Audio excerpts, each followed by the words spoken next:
Name is Evan. Am 27 years of age.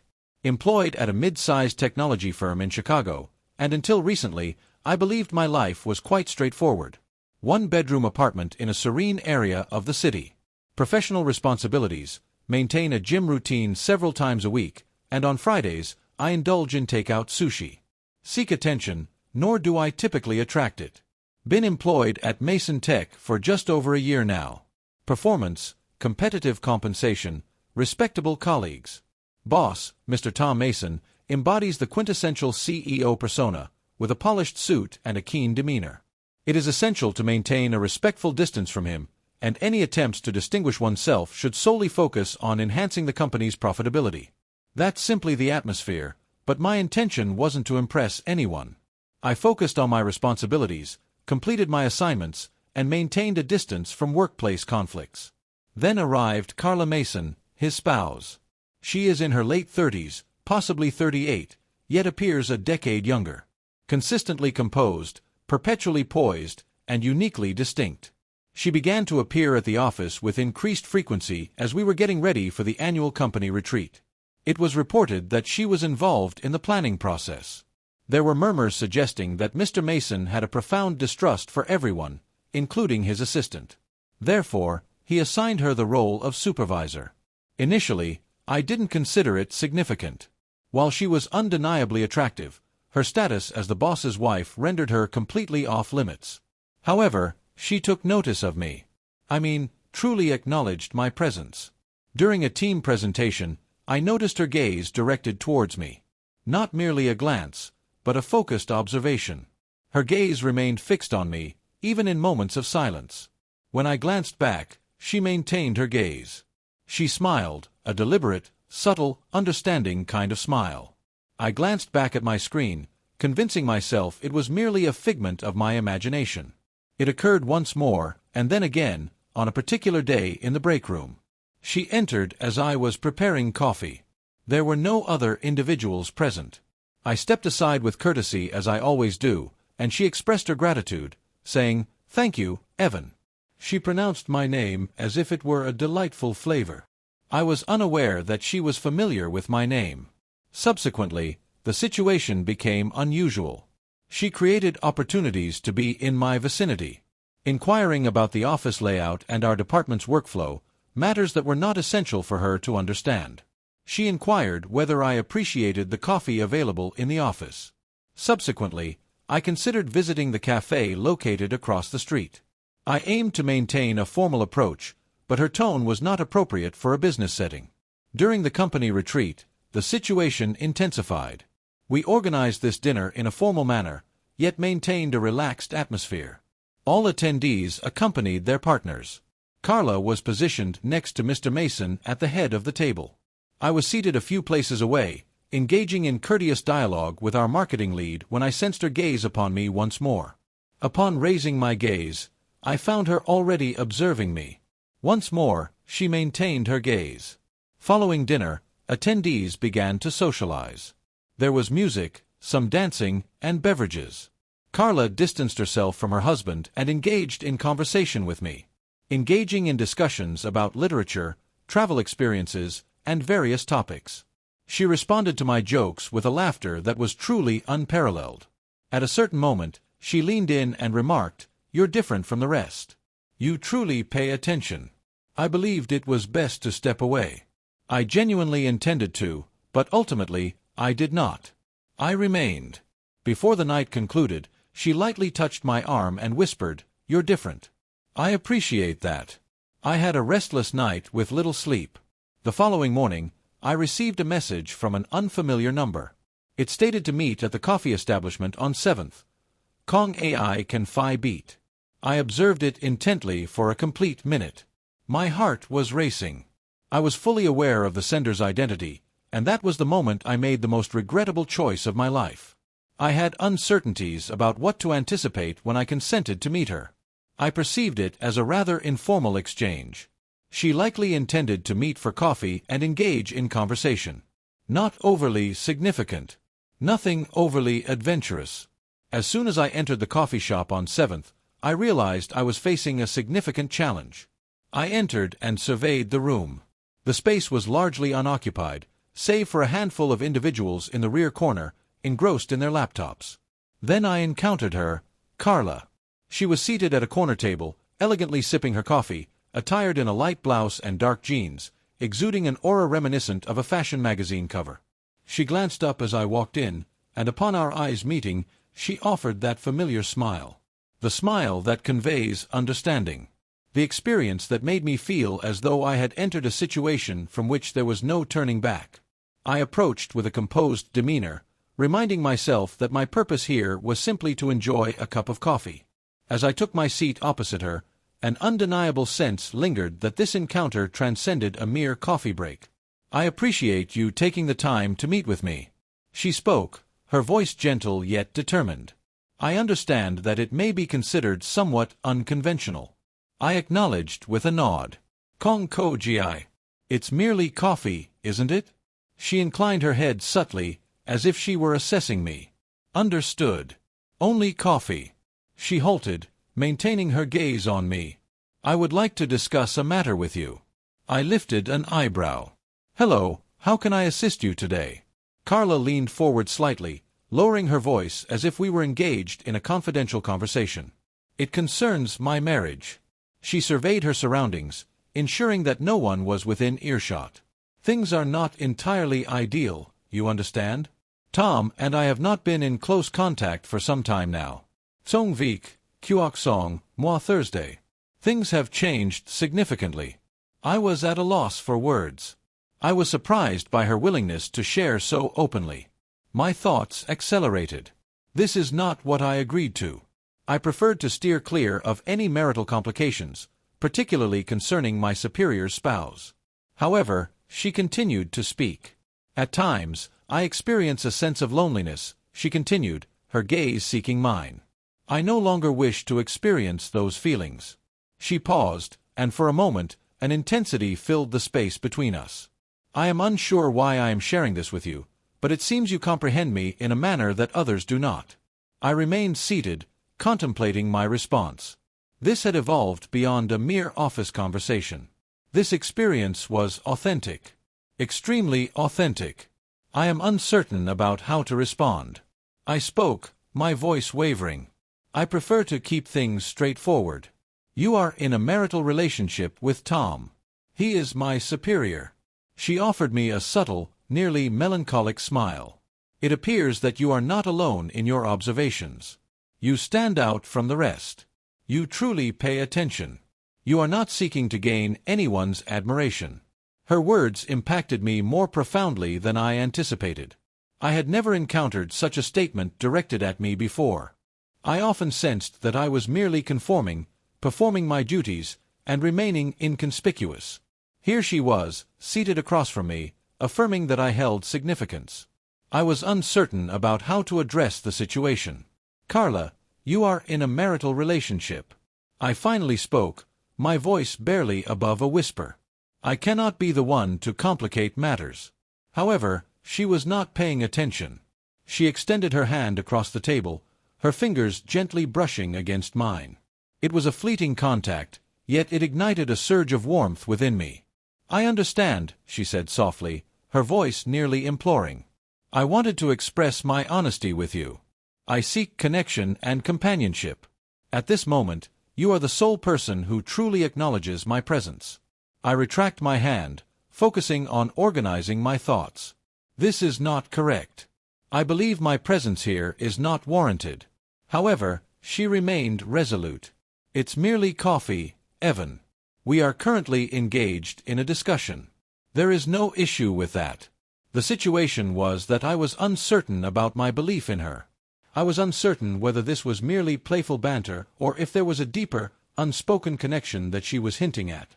As I sat across from her, the impact of her words was palpable, creating a profound sense of gravity in the conversation. I experienced a moment of uncertainty, as if I were poised on the brink of a precipice, unsure whether I would plunge forward or find the strength to regain my footing. We remained quiet for a few moments, and then she rose, collecting her belongings. "I understand this may be overwhelming," she remarked, her gaze fixed on me with intensity. I wanted to take a moment to emphasize your significance. You are unique, and should you wish to engage in conversation again, you know how to reach me." She exited the coffee shop without allowing me the opportunity to say anything further. I remained seated, gazing at my coffee, my thoughts in a whirlwind. What just occurred? I was reluctant to acknowledge it, yet deep down, I understood that this was not merely a fleeting occurrence. This was truly remarkable. It was an unexpected situation that I found myself drawn to, despite my initial hesitation. I completed my coffee, settled the bill, and departed. Upon stepping into the brisk air, I found myself reflecting on her words. Regarding the experience of solitude. Regarding the desire for someone to acknowledge her presence. In that moment, I came to the understanding that perhaps she wasn't the sole individual with those feelings. It is intriguing how swiftly circumstances can transform. A seemingly simple decision can alter the trajectory of your life in ways you may not even recognize. I believed I could leave that meeting with Carla and act as if it were merely another uncomfortable office encounter. However, that was not the situation. It was not a straightforward task. The upcoming days at work presented a distinct atmosphere. Whenever I walked by Carla in the hallway, I observed her gaze resting on me for an extended moment. Her smile was unique. It felt more intense, as if she possessed knowledge that was beyond my understanding. However, I was unaware of a particular detail. I was aware that she had overstepped boundaries, and I had allowed it to happen. Furthermore, I was aware that it was impossible for me to simply overlook it. I wasn't an unsuspecting individual who could act as if this was merely innocent banter. I had entered an area that was not appropriate for me to be in. However, I was not the sole individual who appeared to sense the tension. Tom, her spouse, appeared to be emotionally detached. He frequently immersed himself in his office, focused and dedicated to his tasks. I sensed that something was amiss, yet I preferred to remain uninvolved. I found myself deeply involved, and the last thing I required was to complicate matters even more. One morning, I received another message from Carla. I examined it for a moment, uncertain whether I should proceed to open it. The language was straightforward. "Let's arrange another meeting. I would like to have a discussion. 7 Geo Toy, Kung Mot Dia DM." The coffee shop remained unchanged from previous visits. I intended to overlook it. I genuinely attempted, but I was unable to succeed. An undeniable force within me drew me closer to her. At 7 p.m., I was seated at that familiar corner table, anticipating her arrival. Upon her entrance, she presented a distinct appearance. More focused, more poised. Her step carried a certain gravity, as if a change had occurred. She took a seat opposite me, her demeanor inscrutable. "Apologies," she stated softly, before I had the chance to respond. "I regret having requested another meeting with you. I required a moment to discuss something. I am uncertain about whom to consult regarding this matter." I refrained from making any comments. I simply nodded, anticipating her explanation. Carla inhaled deeply, and for the first time, I noticed a subtle trace of vulnerability in her eyes. "Evan, I am expecting a baby." The words impacted me more profoundly than I anticipated. I was uncertain about how to respond. I found myself uncertain about her intentions, whether she was being genuine, playing a prank, or fabricating a story to gauge my response. However, her eyes and her expression conveyed that she was serious. This was genuine. She averted her eyes, focusing intently on her hands. "I am uncertain about the next steps to take. I have made attempts to communicate with Tom, but there seems to be a significant disconnect between us. This outcome was unforeseen. I had not made any arrangements for any of it." I attempted to articulate my thoughts, yet silence prevailed. My thoughts were rapidly analyzing the information she was conveying. This was not merely a trivial matter. This had the potential to obliterate everything. Her marriage, my career, our standing. It was not intended to reach this point. "Could you please explain why I wasn't informed?" I finally found the opportunity to ask, "Why didn't you communicate this earlier?" "I'm not sure," she whispered. "I had hoped that perhaps you would stand out in some way. Perhaps you would comprehend. However, I now recognize the lack of wisdom in that decision. I am uncertain about my current direction, Evan. Her words struck with unexpected force. I was equally uncertain about my actions. Everything escalated rapidly, and now we are facing the repercussions. Unforeseen consequences that caught me off guard. I did not desire this, I stated, my voice scarcely rising above a whisper. I had no desire for any of this. It is unclear how we arrived at this point, but it is imperative that we do not continue along this trajectory. Carla gazed at me, her eyes probing into mine. I'm uncertain about the next steps, she remarked gently. I feel apprehensive, and I wish to safeguard what I have. I reclined in my chair, focusing on organizing my thoughts. My heart was racing in my chest. I was unable to participate in this. I could not be the individual responsible for undermining her marriage, my career, or whatever connection we shared. However, a part of me remained concerned for her well-being, not wanting to witness her unraveling. I needed to intervene before this progressed any further. I believe it would be beneficial for you to communicate with Tom. It's important that you have a conversation with him. This matter cannot be concealed. Carla regarded me, her expression a blend of apprehension and sorrow. I understand, but I'm uncertain about how to approach him. I rose, making an effort to maintain a composed tone. It is essential for you to take this step, Carla, for your own benefit. In the interest of your marriage. She acknowledged with a slow nod, rising to her feet alongside me. I understand, I will inform him, but I am uncertain if he will grant me forgiveness. I observe her departure, my thoughts clouded. I was aware that this was not the conclusion. It was impossible for it to be that way. We had crossed the threshold, and now there was no turning back. However, one thing was clear, I was unprepared for what lay ahead. And she was not either. The days after that discussion with Carla seemed to pass in a haze. I maintained my concentration at work, diligently focusing on my responsibilities. However, whenever I looked up, the image of her face lingered in my mind. Her vulnerability and fear lingered in my thoughts. I understood she was on the brink of confronting the repercussions of her choices, yet I was unprepared for the unfolding events that followed. I did not anticipate that events would escalate so rapidly. Tom, her spouse, began to exhibit an increased sense of detachment. I noticed a change in the dynamic between them, yet neither chose to address it. They seemed to be maintaining a facade of normalcy, yet it was evident that something was amiss. Each time I encountered Carla in the hallway, she appeared increasingly reserved and anxious. She no longer made eye contact with me, as though she felt a sense of shame regarding the events that had transpired. I was uncertain whether she had informed him yet, but I understood that she would need to do so in due course. The tension between them was palpable. It was more than simply a lack of conversation. The air was permeated by a noticeable chill, the type of silence that conveyed meaning beyond what words could express. Then, one morning, everything fell apart. I was seated at my desk, focusing intently on a report, when Tom entered the office abruptly. His face was ashen, his expression furious. I sensed that something was amiss the moment I laid eyes on him. He has never entered in such a manner. Tom typically maintained a composed and poised demeanor. However, today, he appeared as though he had just endured a collision with a freight train. "Evan," he exclaimed, his voice trembling with restrained anger.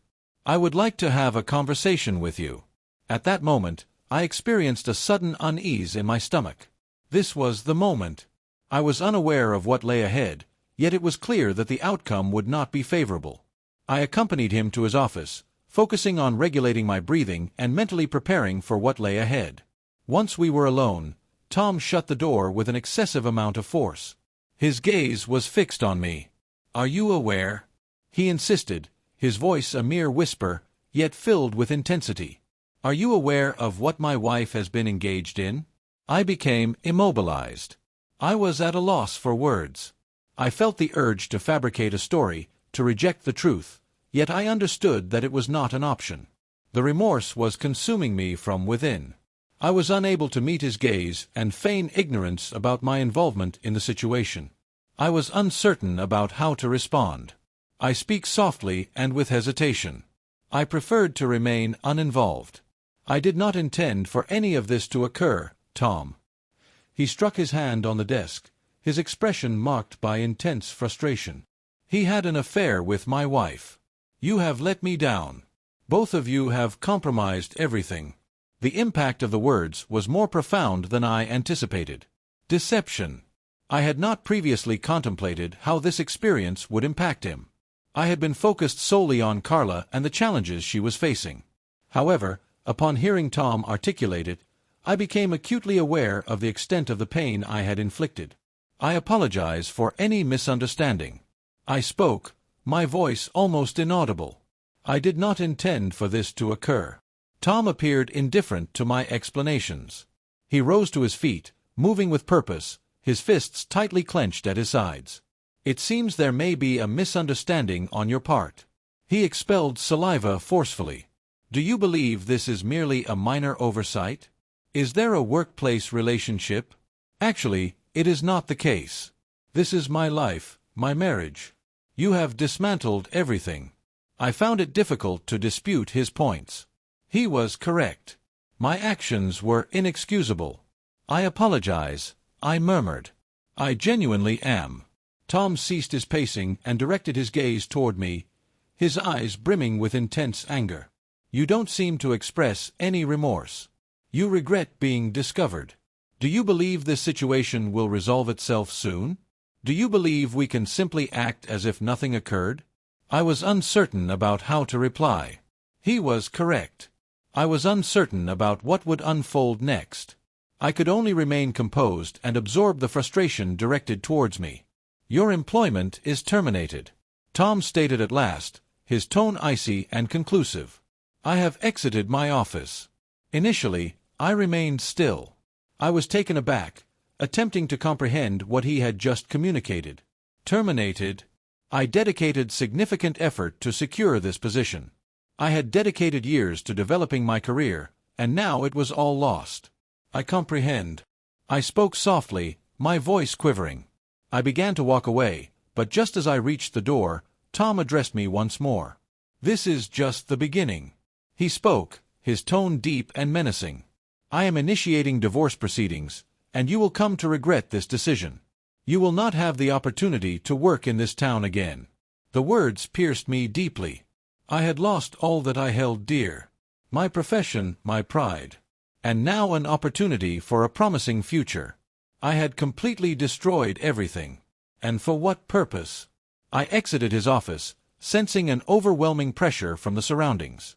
I found it difficult to make eye contact with anyone while I gathered my belongings. I was uncertain about how to approach others and articulate the situation that had occurred. However, I was certain of one thing. My life will undergo a significant transformation.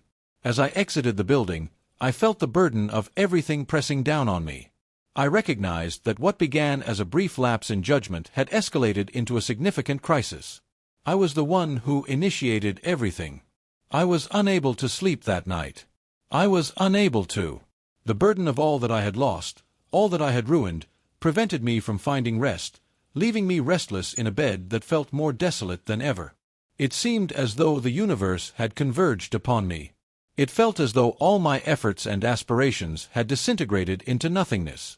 All of this stems from a single error, a regrettable choice to meet Carla outside the office.